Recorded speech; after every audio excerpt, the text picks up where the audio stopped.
Қазақстан тмд ең бақытты мемлекет атанды. Қазақстан әлемдік бақытты мемлекеттер тізімінде 40-шы орынға тұрақтады. Осылайша еліміз 5 сатыға жоғарылап, тмд елдерінің барлығын басып озды. Рейтинг 2019 және 2021 жылдар аралығындағы жүргізілген сауалнама нәтижесін көрсетеді. Сауалнамаға әлем бойынша 9 миллион адам қатысқан.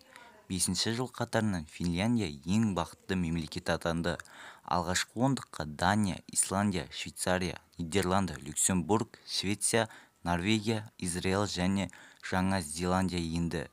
ақш 16-шы орынға тұрақтаса, 17-ші орында Ұлыбритания, Біріккен Араб Әмірлігі мен Сауд Арабиясы 24 және 25-ші орындарды иеленді. Қазақстан тізімде 5 сатыға көтеріліп, 40-ші орынға тұрақтады. Осылайша еліміз тмд елдерінің барлығын басып озды. Өзбекстан 53-ші орынға, Молдова Республикасы 62-ші орынға, Қырғызстан 64-ші орынға, Беларусь 65-ші орынға, Ресей 80-ші орынға, Армения 82-ші орынға, Тәжікстан 83 және Әзірбайжан 92-ші орынға тұрақтады.